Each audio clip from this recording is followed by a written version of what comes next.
चलिए जी स्टार्ट करते हैं। बिस्मिल्लाहिर्रहमानिर्रहीम। Sir IFRS 15 revenue from contract with customers, IFRS 15 revenue from contract with customers का स्टैंडर्ड हमने स्टार्ट किया था। IFRS 15 का ओवरव्यू और स्टेप 1 के हवाले से कुछ बातें डिस्कस की थी। कोई रिकैप करते हैं चीजों को और फिर आज की क्लास में हम स्टेप 2 स्टेप 3 वगैरह कवर कर रहे होंगे। तो सबसे पहले आपने हमें IFRS 15 का एक बैकग्राउंड ये बताया कि IFRS 15 का स्टैंडर्ड कोई बहुत पुराना स्टैंडर्ड नहीं है। 1 जनवरी 2018 के बाद तो इसको इफेक्टिव बनाया गया था। इससे पहले रेवेन्यू की रिकॉग्निशन के लिए हमारे पास multiple standard, multiple SICs, multiple IFRICs हुआ करते थे। लेकिन 1 जनवरी 2018 के बाद ये सारे SICs, ये सारे इफ्रिक्स, ये सारे स्टैंडर्ड्स सुपरसीड हो गए और इनकी जगह सिंगल स्टैंडर्ड आ गया, that is IFRS 15।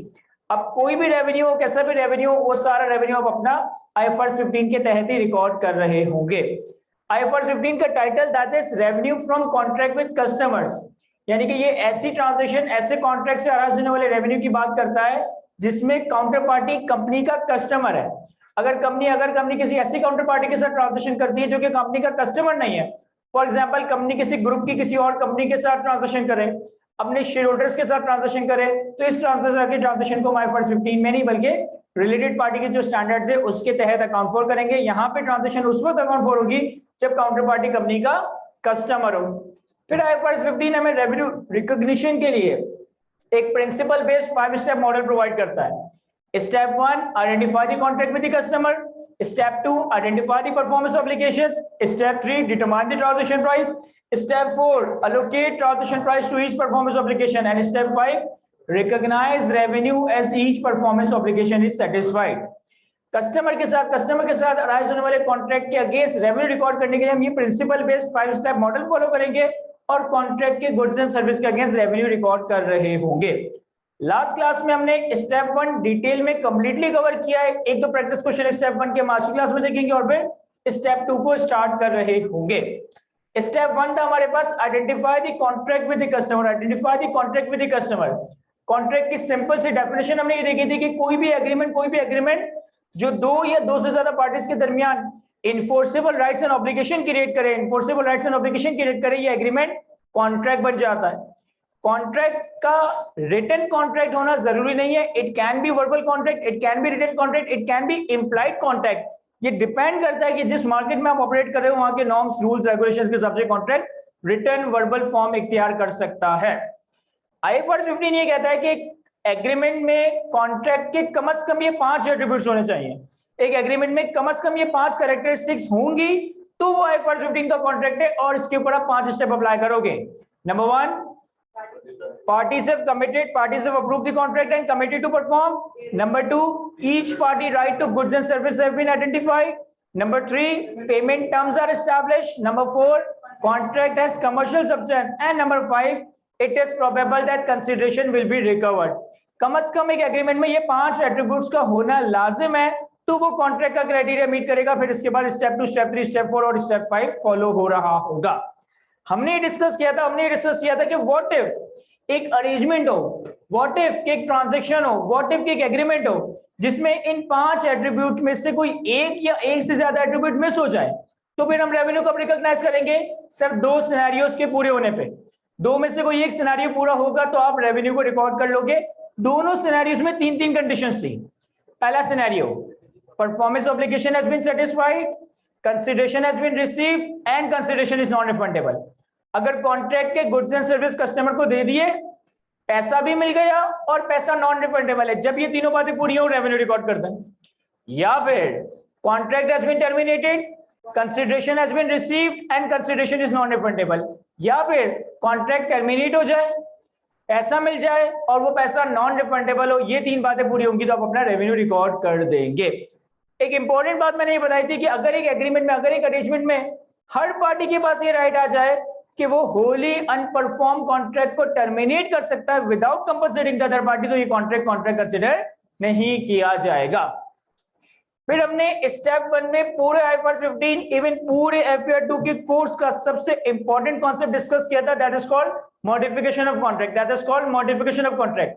What is contract modification? Sir, एक कॉन्ट्रैक्ट स्टार्ट हुआ, कुछ गुड्स एंड सर्विस एग्री हुए, कुछ पेमेंट टर्म्स एग्री हुए, अब कॉन्ट्रैक्ट एग्जीक्यूट होना शुरू हो गया।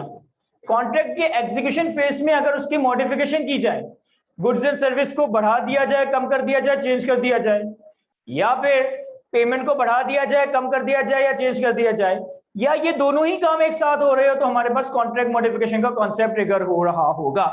What is contract modification? Contract modification is the change in scope और प्राइस और बोथ ऑफ द कॉन्ट्रैक्ट। अगर एक कॉन्ट्रैक्ट के स्कोप, प्राइस या दोनों में चेंज आ जाता तो ये कॉन्ट्रैक्ट मॉडिफिकेशन कहलाई जाएगी। कॉन्ट्रैक्ट मॉडिफिकेशन की अकाउंटिंग को समझने के लिए हमारे पास एक बड़ी बेहतरीन डिसीजन डायग्राम है जो मैंने केपीएमजी के आईएफआरएस के मटेरियल से कॉपी की है। बेसिकली जब आप फॉर्म्स वगैरह में जाओगे, किसी भी फॉर्म में जाते हो, केपीएमजी में, ईवाई में भी या फर्गुसन में या कोई मिडिल टियर फॉर्म में, तो हर फॉर्म का ना अपना एक नॉलेज बैंक होता है और बहुत rich knowledge material forms maintain कर रही होती है। तो फर्गुसन का भी बहुत अच्छा मटेरियल है, ईवाई का भी बहुत अच्छा मटेरियल है, डेलॉयट का भी है, ईवाई का भी है, वीडियो वगैरह का भी है। तो मैं केपीएमजी से, चूंकि मेरी आर्टिकलशिप रही है, तो वहां पे बहुत सारा आईएएस आईएफआरएस रिलेटेड मटेरियल मैं रीड करता रहता था, मैं रिसर्च करता रहता था। उससे मुझे बड़ी अच्छी सी डायग्राम मिली है जिसमें आईएफआरएस 15 की मॉडिफिकेशन ऑफ कॉन्ट्रैक्ट को एक जगह समराइज किया गया है। सर, कॉन्ट्रैक्ट की मॉडिफिकेशन किस तरह से अकाउंट फॉर करनी है? अपने आप से पहला सवाल, क्या मॉडिफिकेशन के नतीजे में कोई एडिशनल गुड्स एंड सर्विस है और क्या वो additional goods and service distinct है? पहला सवाल कि क्या कॉन्ट्रैक्ट की मॉडिफिकेशन में कोई additional goods and service distinct add हो रहे हैं? अगर जवाब आता है यस, अगला सवाल, क्या इन एडिशनल गुड्स के अगेंस्ट कोई एडिशनल कंसीडरेशन है और वो additional consideration in additional goods की मार्केट प्राइस को रिफ्लेक्ट कर रहा है? अगर जवाब आता है यस, यानी कि अगर दोनों ही सवाल का जवाब यस आ जाए कि कॉन्ट्रैक्ट मॉडिफिकेशन में एडिशनल गुड्स डिस्टिंक्ट ऐड हो रहे हैं और कंसीडरेशन मार्केट कंसीडरेशन को रिफ्लेक्ट कर रही है, आपने इस कॉन्ट्रैक्ट मॉडिफिकेशन को as a separate contract account for करना है। ओरिजिनल कॉन्ट्रैक्ट के साथ मिक्सअप नहीं करना, ओरिजिनल कॉन्ट्रैक्ट के साथ मिक्स करके उलझाना नहीं है। ओरिजिनल कॉन्ट्रैक्ट अलग चलता रहेगा, ये सेपरेट कॉन्ट्रैक्ट स्टार्ट हो जाएगा। अगर कॉन्ट्रैक्ट मॉडिफिकेशन के नतीजे में additional goods and service distinct हो लेकिन एडिशनल कंसीडरेशन ना हो, या एडिशनल कंसीडरेशन हो लेकिन वो एडिशनल कंसीडरेशन एडिशनल गुड्स की स्टैंडर्ड मार्केट प्राइस को रिफ्लेक्ट ना करे, फिर आपने क्या करना है? सर, आपने पुराने कॉन्ट्रैक्ट की अकाउंटिंग को वहां तक रोक देना है। पुराने कॉन्ट्रैक्ट की कंसीडरेशन या ट्रांजिशन प्राइस का वो अमाउंट उठाना है जो अब तक रेवेन्यू के तौर पर रिकॉर्ड नहीं हुआ, प्लस मॉडिफिकेशन के नतीजे में अगर आपको कोई एडिशनल कंसीडरेशन मिलनी है, इन दोनों का टोटल, इसको हम अलोकेट कर देंगे, इसको हम अलोकेट कर देंगे सर पुराने कॉन्ट्रैक्ट की रिमेनिंग परफॉर्मेंस ऑब्लिगेशन और मॉडिफिकेशन में नई परफॉर्मेंस ऑब्लिगेशन के बेसिस पर। और तीसरा सिनेरियो था कि अगर मॉडिफिकेशन के नतीजे में कोई additional goods and service distinct ही ना हो, यानी कि एग्जिस्टिंग गुड्स एंड सर्विस में ही कमी या चेंजेस की जा रही हो, तो इस केस में आपने अपने एग्जिस्टिंग कॉन्ट्रैक्ट में ही कुछ एडजस्टमेंट करनी पड़ती है जिसे हम क्यूमुलेटिव कैचअप एडजस्टमेंट्स का नाम दे रहे होंगे। क्या ये बातें समझ आती है? मैं सर लास्ट क्लास में कॉन्ट्रैक्ट मॉडिफिकेशन के कॉन्सेप्ट के ऊपर हमने एक प्रैक्टिस क्वेश्चन देखा था, आई गेस क्वेश्चन नंबर 3। हमारे पास एक क्वेश्चन नंबर 4 आ रहा है। क्वेश्चन नंबर 4, आईएफआरएस की जो स्टैंडर्ड्स हैं, जो आईएफआरएस की रेड बुक्स हैं जो आपको एग्जाम में ले जाने की इजाजत है, हो सकता है कि कुछ लोग FAR1 में वो किताब अपने साथ एग्जाम में लेकर भी गए, हो सकता है कुछ ना भी लेकर गए हो, दोनों ने कुछ भी नहीं उखाड़ा। जो लेके गए उन्होंने भी कोई अलग पेपर नहीं दिया, जो नहीं लेके गए उन्होंने बोझ भी नहीं उठाया। तो आईएफआरएस की जो आपकी रेड बुक्स में से वो देखी हमने कितनी किताबें, देखने के इत्तेफाक हुआ है, मतलब कोई 3-4 किताबें और आई गेस के इतनी सारी उसकी विद है। तो इन किताबों में है क्या? इन किताबों में सारे स्टैंडर्ड्स का कानून लिखा हुआ है, उन सारे स्टैंडर्ड्स के कानून के पीछे बेसिस ऑफ कंक्लूजन्स लिखी हैं और कुछ स्टैंडर्ड्स की इलस्ट्रेटिव एग्जांपल्स दिए हैं कि स्टैंडर्ड बनाने वाले ने स्टैंडर्ड को समझाने के लिए कुछ एग्जांपल्स वगैरह प्लॉट की हैं। तो आईएफआरएस 15 जो कि एक नया स्टैंडर्ड है, जब ये लाया गया तो आईएफआरएस 15 के स्टैंडर्ड में इटसेल्फ कोई 52-53 एग्जांपल्स दी गई हैं। उस 52-53 एग्जांपल्स में से कुछ 15-20 एग्जांपल्स आपकी स्टडी टेक्स्ट में भी रखी गई हैं, जो कि आपकी स्टडी टेक्स्ट का पार्ट बनाई गई है। तो ये जो क्वेश्चन नंबर 4 हम रीड करने लगे, आप लोग सॉल्व करेंगे सेम वैसा ही है जैसे क्वेश्चन नंबर 3 है, लेकिन ये आईएफआरएस 15 की इलस्ट्रेटिव एग्जांपल नंबर 5 है। मैं सिर्फ रीड कर रहा हूं, आप लोग सॉल्व खुद करेंगे इस सवाल को।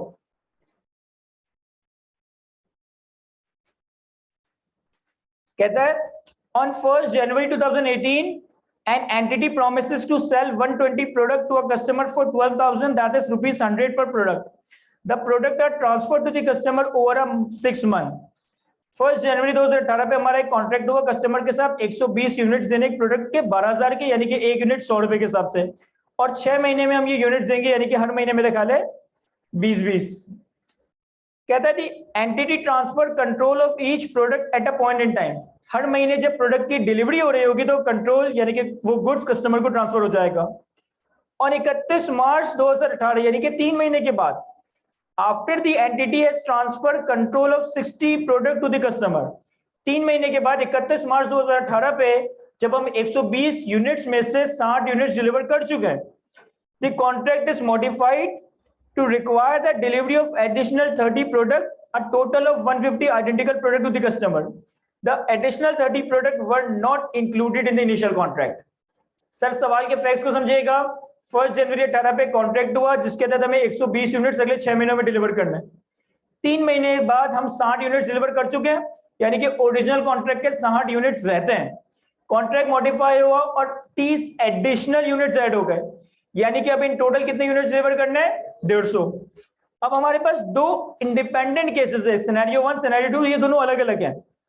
सिनेरियो 1 में कहता है the price for additional 30 product is an additional ₹2850 और 95 पर product.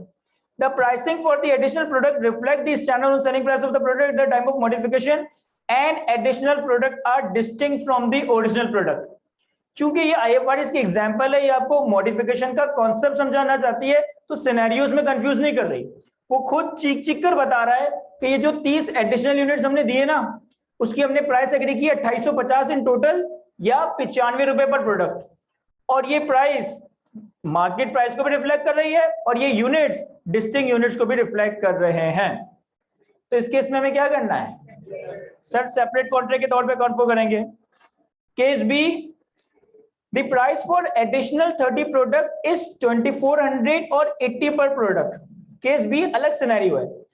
The pricing for the additional product does not reflect the standalone selling price of the product at the time of contract modification and the additional product are distinct from the original product. कह रहे scenario B में जो additional 30 unit दिए गए उसकी price है 2400 इन total या 80 रुपए पर प्रोडक्ट।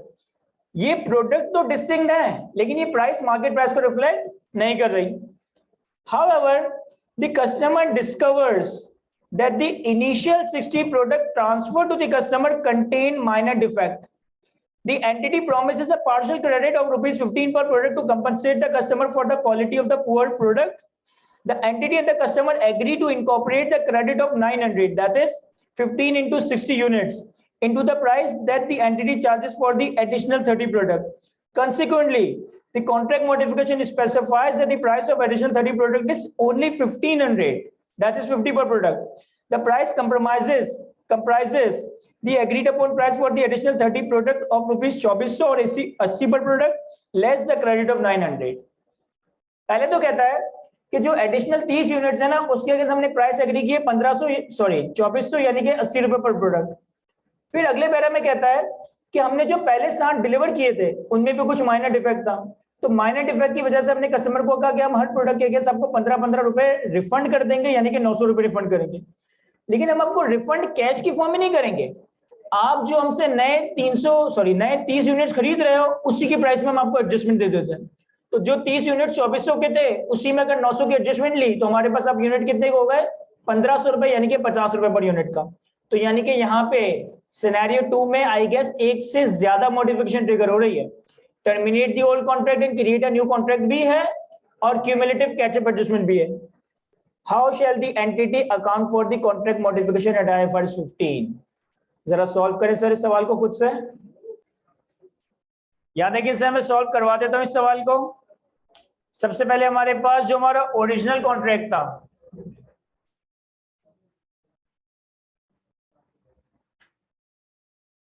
ओरिजिनल कॉन्ट्रैक्ट में हमारे पास परफॉर्मेंस ऑब्लिगेशन में 120 यूनिट्स थे, तो 120 यूनिट्स की हमारे पास परफॉर्मेंस ऑब्लिगेशन थी और ट्रांजैक्शन प्राइस जो है वो 12,000 इन टोटल या फिर 100 पर यूनिट थी। ठीक है, फिर बाय 31 मार्च 18 31 मार्च 2018 तक हुआ कुछ यूं कि हमने इस 120 में से 60 यूनिट्स डिलीवर कर दिए, तो हमने रेवेन्यू रिकॉग्नाइज किया होगा 60 मल्टीप्लाई बाय 100, 6000 का। और हमारे पास इस डेट तक अनरिकॉग्नाइज्ड रेवेन्यू कितना था सर? 12,000 टोटल है, तो 12,000 माइनस 6,000 कर लें, या रिमेनिंग 60 यूनिट का कैलकुलेट कर ले तो वो भी 6,000 ही बन रहा है। फिर उसके बाद हमारे पास कॉन्ट्रैक्ट मॉडिफिकेशन हुई। पहले हम केस ए को डिस्कस करें। तो केस ए में जो हमारे पास न्यू परफॉर्मेंस ऑब्लिगेशन है वो 30 यूनिट्स, और इनके अगेंस्ट जो एडिशनल ट्रांजेक्शन प्राइस है दैट इज 2850 इन टोटल,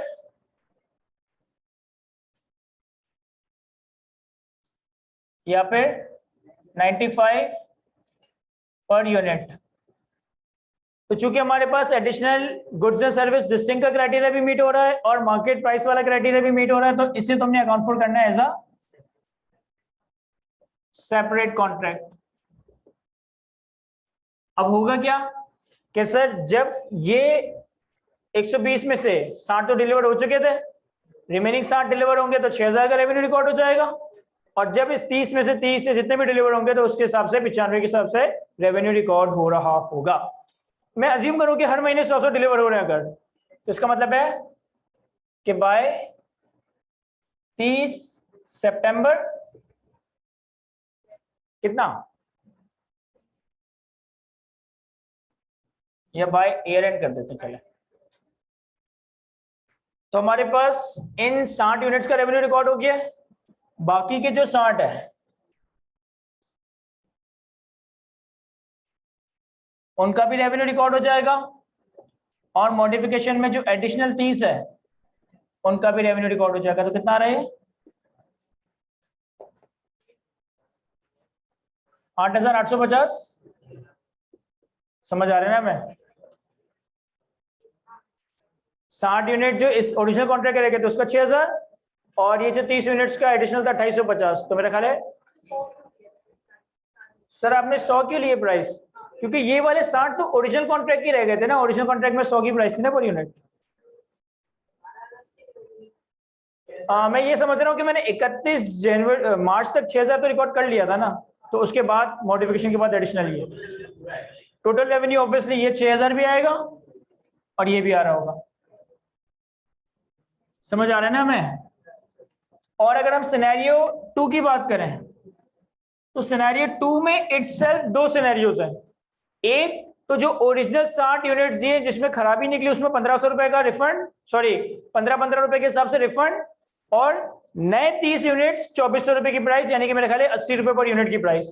तो सबसे पहले refund of ₹15 per unit against originally delivered 60 units. जो हमने 60 यूनिट डिलीवर कर दिए थे जिसका 6,000 का रेवेन्यू रिकॉर्ड कर लिया था, उसमें से खराबियां निकली तो हमने हर यूनिट के अगेंस्ट 15 रुपए वापस किए। तो इसका मतलब है कि इस केस में क्या होगा, रिवर्सल ऑफ रेवेन्यू। जितना पैसा वापस करना पड़ रहा है सर 15 मल्टीप्लाई बाय 60, 900 रुपए। और ये एडजस्टमेंट कौन सी हो रही है यहाँ पे सर? ये एडजस्टमेंट हो रही है क्यूमुलेटिव कैचअप एडजस्टमेंट, ऐसा ही है। और उसके बाद जो केस बी में सेकंड सिनेरियो है that is additional 30 units at ₹80 के हिसाब से जो एडिशनल 30 यूनिट्स दे रहे हैं। यहाँ पे हमने कौन सा काम करना है सर? यहाँ पे हमें वो वाला काम करना है, terminate the old contract and create a new contract. Terminate old contract and create new contract. अब ये किस तरीके से होगा sir? Transition price of original contract not recognised, वो कितना है 6000, ये 6000 हमें पता ना यहां से आ रहा है, plus transaction price in contract modification, वो कितना है सर 30 यूनिट्स हमें मिलेंगे, देंगे हम 80 रुपए के हिसाब से 2400। तो हमारे पास जो टोटल रिमेनिंग परफॉर्मेंस कंसिडरेशन आनी है वो आनी है 8400। हमारे पास रिमेनिंग परफॉर्मेंस ऑब्लिगेशन कितनी है, ओरिजिनल कॉन्ट्रैक्ट के 60 यूनिट्स और मॉडिफिकेशन के एडिशनल 30 यूनिट्स यानी कि 90। तो हमारे पास ट्रांजैक्शन प्राइस पर यूनिट कितना आ जाएगा 93.34। इसका मतलब है कि बाय ईयर एंड हमने रेवेन्यू फर्दर रिकॉर्ड करना है 90 यूनिट्स इंटू 93.34, तो ये आ जाएगा 8000। क्या ये समझ आता है? हमें कॉपी करें सर, कोई चीज ना समझ आया तो मुझसे पूछें।